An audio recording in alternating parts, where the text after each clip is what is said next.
Mental health is not a weakness. There was a time when mental health was whispered about.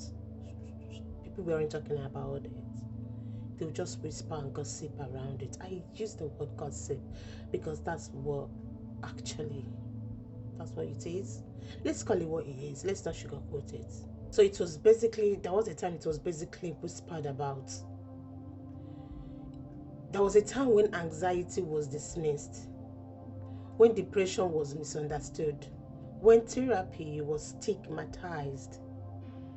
But this year, the conversation has changed. And it must continue to change because mental health is not weakness, it is health. Your brain is an organ, isn't it? Just like your heart, just like my heart, and just like our heart, it requires care. You can look strong, you can still be struggling, you can be successful and still be overwhelmed. Yeah. The richest people, most of them are overwhelmed. You can smile and still feel heavy inside because stress is constant in modern life. Financial pressure, social comparison, career uncertainty, global crisis. If you do not intentionally manage your mental health, it will manage you.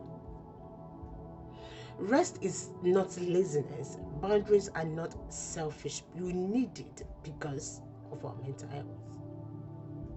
Therapy is not a failure. Seeking help is strength. So let's normalize therapy. Booking in session with a therapist, with a counselor. Let's normalize it because it helps to decrease whatever it is that could lead us to depression, anxiety, on all sorts of mental health issues. If the therapists and counselors are able to help out, it reduces that chance. So let's normalize seeing a therapist because therapy is not failure. Seeking help is a strength. Motivation does not come from ignoring your struggles. It comes it's oops it comes from addressing them.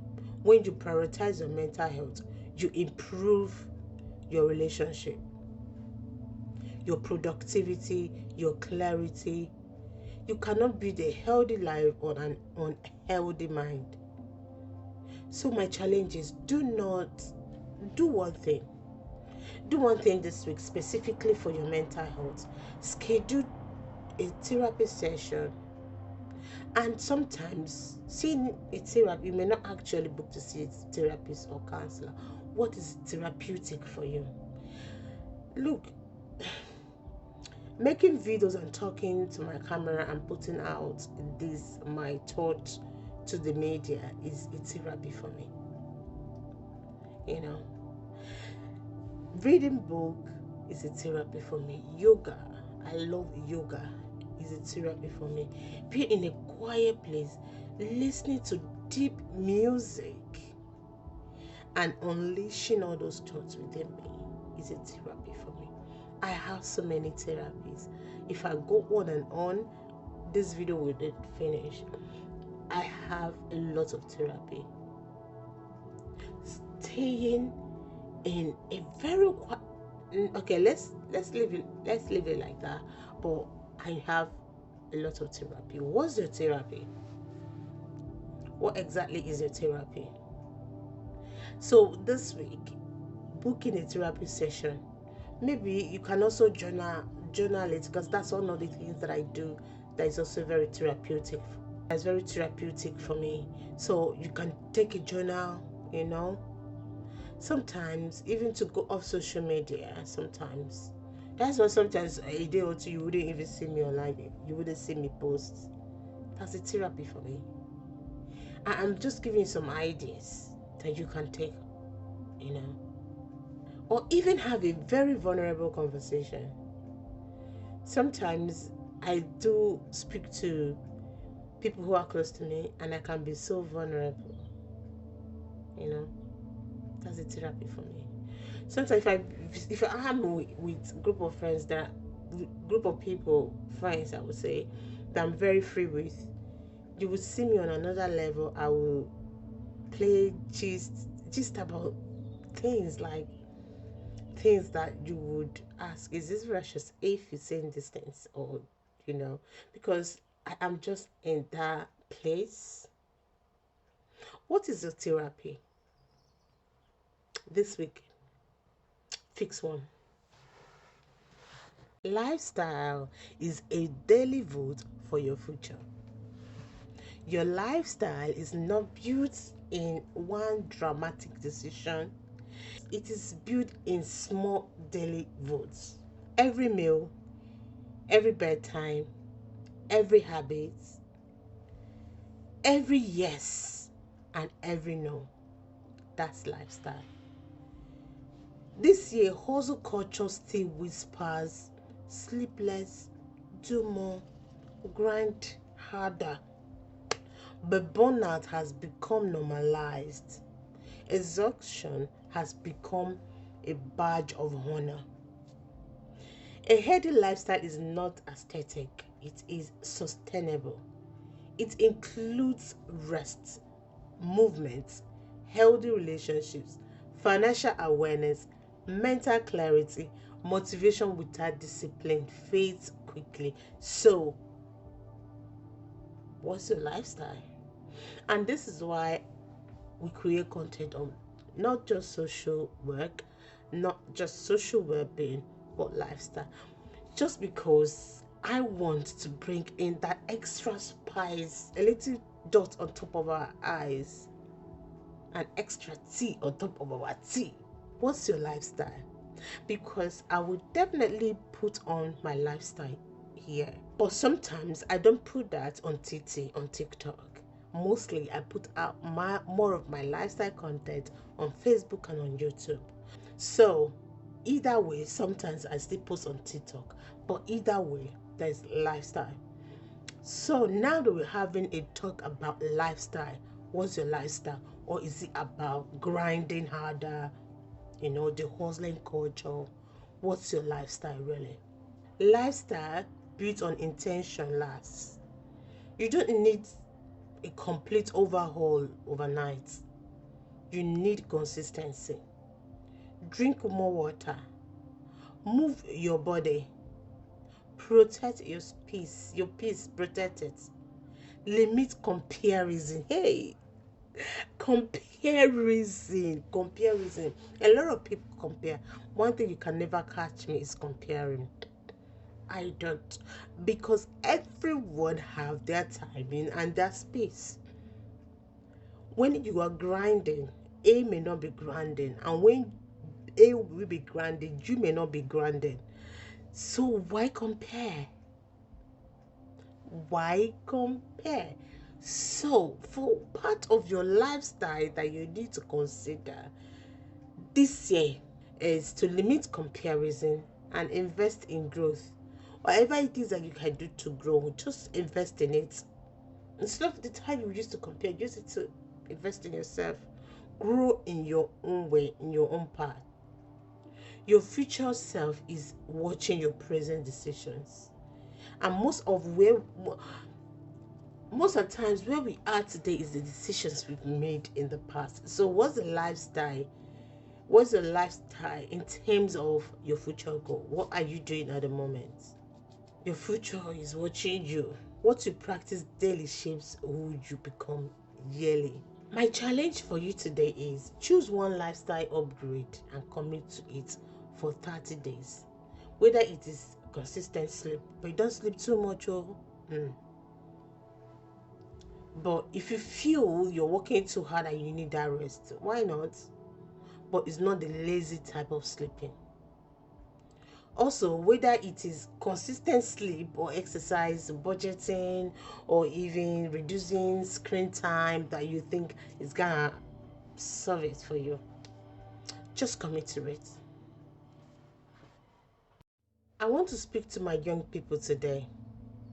Look, you're young, but you're not broken. There is a dangerous narrative that young people are very fragile, that they are easily distracted, they are entitled, they are unfocused. But what if they are not broken? What if they are just overwhelmed and that make them behave that way, and that we have to call them those names?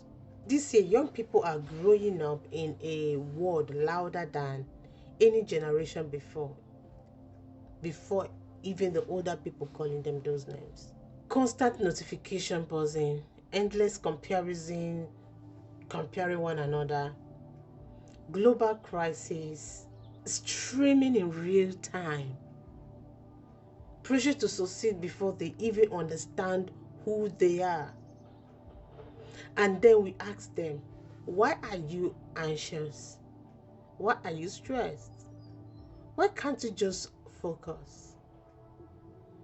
Imagine trying to discover your identity while the world is constantly rating you. You're trying to understand who you are, but the world is already, this one, they're already dissecting you while you are trying to even find you, understand who you really are. They're already judging you. Young people today are navigating social media pressure, academic expectations, family responsibilities, and internal self doubt all at once. But here's the truth, they are not weak, they are navigating complexity that previous generations never had to face at their own time and scale. Mental health struggles are not signs of failure sometimes, they are signals that support is needed. They are signals that space is actually needed and that understanding is needed. You That's why I've always said that youth need mentors. Young people need mentors. They need people who they can actually look up to, who they can be accountable to. Like mentors. You know what mentor is? I believe that every child should have a mentor. Sometimes a mentor doesn't mean that you definitely speak to them all the time.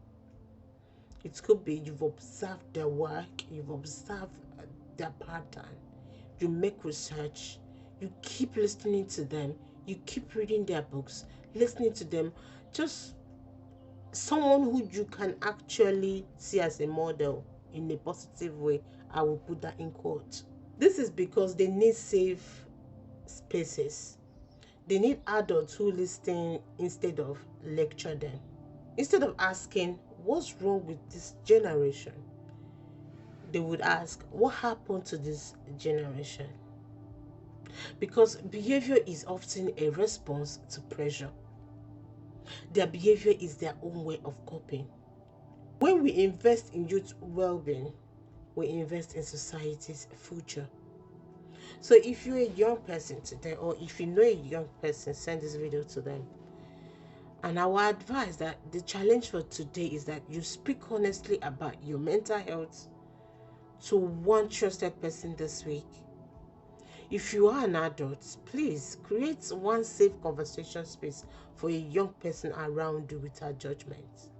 Because the pressure is, oh goodness, the pressure. There are a lot of things that I wouldn't want to talk about here, Paul. You could see a lot of young people, this we see on social media these days. Some people might want to be part of them and decide to go about it and probably go it in the wrong way. The pressure. So please, young people, have someone you speak to this week. If you're an adult, create a safe space where a young person can talk to you, and afterwards, please don't go and gossip around it. Don't go and discuss it with people. There is what is called confidentiality. Keep it to yourself and offer a good conversation. And please, when you're speaking to someone this week, make sure this is a very trusted and tested person without any form. Yeah, you know what it means. Someone who is credible, someone who have gone through checks and it is and satisfied that yes, they can actually have such conversations with you. Do you need me to explain that? Yeah. someone who has been checked, that have been scrutinized, checked, that they're in the best position to have such conversations with you. Community is medicine. This century, we are more connected digitally than ever, but many people feel deeply alone. I have said this in some of my videos, and I just feel like I have not said it enough, because you could actually see this playing out every single time. And that's why I just want to keep talking about it until everyone that cares to listen hears me. We are very connected, but many people feel deeply alone. Loneliness is it, loneliness is no longer just an emotion, it is public health issue. Honestly, humans were never designed to do life alone. We heal in connection, we grow in conversation, we thrive in belonging. Social well-being is not about popularity. It is about meaningful relationship that we keep. And it is having someone who checks on you, not because they need something, but because they really care, truly care. It is having a space where you can be honest about performing strength, having a space where you can really be yourself. Community is medicine. It lowers stress. It strengthens resilience. It reminds you that your struggles are not isolated. That said, community requires vulnerability, and vulnerability requires courage. You cannot build authentic connection while hiding behind perfection. If you want deeper relationships, you must risk being seen. Check on your strong friends. Check on your quiet friends. Check on yourself. And remember, building community starts with being community. But this doesn't mean you should be on a quest to fit yourself in a place that you're not even meant to be. Because I get that often with young people. They tend to go extra mile, extra mile to do the things which ordinarily they wouldn't want to do, just because they want to belong to a certain friendship group. That doesn't mean you should go to a place that you are not valued. That doesn't mean that you should force yourself where you're not wanted. Create healthy community. A very strong, healthy. If it's not healthy, that's not a community. My challenge today is reach out to 3 people this week with intentionality, not small talks, but real deep conversation. Yeah? Because a lot of people are going through a lot. And if you need support, be brave enough to ask for it if no one reach out.